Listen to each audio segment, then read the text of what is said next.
ગાંધીનગર જિલ્લા પંચાયતની બજેટ સભામાં સત્તા પક્ષ અને વિપક્ષ વચ્ચે ભારે હંગામો. ભાજપ શાસિત ગાંધીનગર જિલ્લા પંચાયતની બજેટ બેઠકમાં શાસક વિપક્ષ વચ્ચે તણાવની સ્થિતિ. તો માણસા તાલુકાના ગેરકાયદે દબાણો દૂર કરવા સંદર્ભે વિપક્ષના નેતા અને શાસક પક્ષના નેતા વચ્ચે રીસનું તૂતું મેમાય. તો જિલ્લામાં ગેરકાયદેસર રીતે ચાલતા કતલખાના બંધ કરવા જેવા પ્રશ્ને વિપક્ષના નેતા અજીતસિંહ રાઠોડ અને લોધરા બેઠકના સદસ્ય કલ્પેશ પટેલ વચ્ચે ઉગ્ર બોલાચાલી સર્જાઈ હતી. તો જિલ્લા પંચાયત પ્રમુખ શિલ્પાબેન પટેલ તથા તાલુકા વિકાસ અધિકારી શ્રીની હાજરીમાં શાસક પક્ષના સદસ્યો અને વિપક્ષ વચ્ચે અપશબ્દો અને તુતારીથી સમગ્ર સભામાં હંગામો સર્જાયો. જો કે પ્રમુખ શ્રી, તાલુકા વિકાસ અધિકારી શ્રી તથા કેટલાક સદસ્યોની દરમિયાનગીરીથી સમગ્ર મામલો થાળે પડ્યો. આજની સભામાં ગાંધીનગર જિલ્લા પંચાયતનું અંદાજિત ₹70 કરોડને ખર્ચ સાથેનું બજેટ સર્વાનુમતે મંજૂર કરાયું. બાપુ, આજે જિલ્લા પંચાયતની બજેટ બેઠક મળી હતી અને એમાં આપના અને શાસક પક્ષના નેતાની વચ્ચે ઉગ્ર બોલાચાલી જેવું થયું હતું વાતાવરણ. એ આખી સમગ્ર હકીકત શું હતી? વાત જાણે એ હતી કે આખા ગુજરાતમાં કદાચ ઐતિહાસિક પ્રથમ વખત ગેરકાયદેસર કતલખાના આપણે માની લઈએ છીએ કે ભાઈ જે લોકો ખાતા હોય તે ઉપર આપણે કોઈ પાબંદી નથી, જેને જે ખાવું હોય એ સ્વતંત્ર છે, પણ ગેરકાયદેસર કતલખાના ગાંધીનગર જિલ્લામાં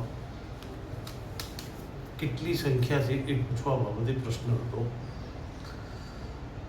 એ બાબતે મારી એક જ વાત હતી કે ભાઈ કોઈને તમે જે કરતા હોય કરો, પણ ધાર્મિક લાગણી ના દબાય. મેં ત્યાં સુધી કીધું કે ભાઈ પ્રમુખના વિસ્તારમાં ગાય કપાઈ, એ લોકોએ રજૂઆત કરી, વિશ્વ હિન્દુ પરિષદવાળાએ રજૂઆત કરી, છતાં શું કામગીરી થઈ એ બાબતનો અહેવાલ માંગતા મને કેમ બચાવમાં ઉતરી જાય ખબર ના પડી. એટલે મારાથી સહેજે ભાજપનું સ્ટેન્ડ ક્લિયર કરવાનું મેં કીધું અને એમાં અચાનક ઉગ્રતા આવી ગઈ. કદાચ હું માનું છું એવું કે આ પ્રશ્ન સેન્સિટિવ હતો, લાગણીનો પ્રશ્ન હતો, ધાર્મિક બાબતોનો પ્રશ્ન હતો અને ગંભીરતાથી લેવાની જરૂર હતી.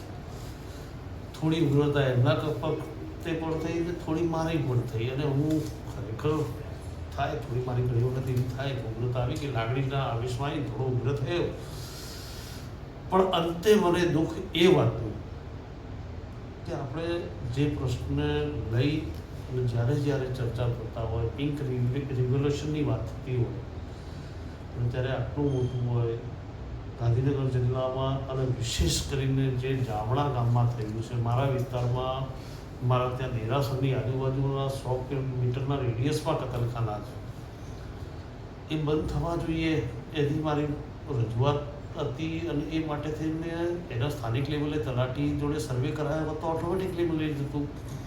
ટીડીઓ શ્રી રજૂઆત કરી શકતા, સંકલનની મિટિંગ હોય છે, ડીડીઓ શ્રી રજૂઆત કરી શકતા અને આવતીકાલે આપ જેવા મીડિયાના થકી આ વસ્તુ આખા ગાંધીનગર જિલ્લામાં આવે અને ગેરકાયદેસર થતા તમામ કતલખાના બંધ થાય એ દિશામાં પ્રયત્ન થાય એવું મારું હતું. પણ મને બહુ સમજણતા પડી કે બીજેપીનું સ્ટેન્ડ કેમ આવું રહ્યું. ખેર, અલ્ટિમેટલી આશા રાખું ભવિષ્યમાં આનો સર્વે થાય અને ઝડપથી આ ગેરકાયદેસર ચાલતા કતલખાના બંધ થાય. હું ચોક્કસ કહીશ કે લોકો લાયસન્સ લઈને કરે મને કોઈ વાંધો નથી, પણ ગેરકાયદેસર કતલખાના થાય ધાર્મિક સ્થાનોની આજુબાજુમાં તો ચોક્કસ ના થવા જોઈએ. ગાયોની કતલ ના થવી જોઈએ, ગાયોનું માંસ ના વેચાવવું જોઈએ. એ માટે સવિશેષ અને એક દરબારના દીકરા તરીકે, એક રાજપૂતના દીકરા તરીકે, આગેવાન પછી શું પણ રાજપૂતનો દીકરો છું, ત્યારે મને એવું થાય કે ભાઈ ગૌ હત્યા તો બંધ થવી જ જોઈએ. જિલ્લાના કયા કયા ગામોમાં કતલખાનાઓ ચાલે છે આપના ધ્યાનમાં હોય એવા? મેં આ કીધું આપને, ઓન રેકોર્ડ છે. જામણામાં રેડ પાડી વિશ્વ હિન્દુ પરિષદવાળાએ, ત્યાં ગાયોનું માંસ વેચાતું હતું, મકાન ડબલ માળનું બનાવી ગયું હતું. ખરેખર એના પર બુલડોઝર ફેરવી દેવું જોઈએ. આ ઓન રેકોર્ડ વાત છે. અનઓફિશિયલ જિલ્લાના લગભગ એવરેજ ટેરેટરીમાં ગ્રામ પંચાયતની આજુબાજુ 2-4 ગામ વચ્ચે એક કતલખાના ગેરકાયદેસર ચાલે છે.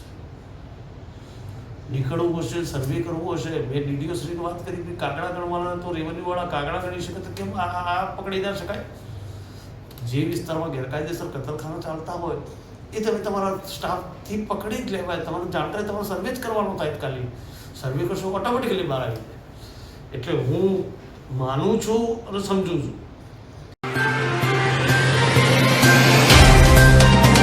तो व्हाट्सएप, ट्विटर, फेसबुक, इंस्टा जहाँ भी आपका अकाउंट है, इसे शेयर बटन के द्वारा वहाँ पर शेयर करें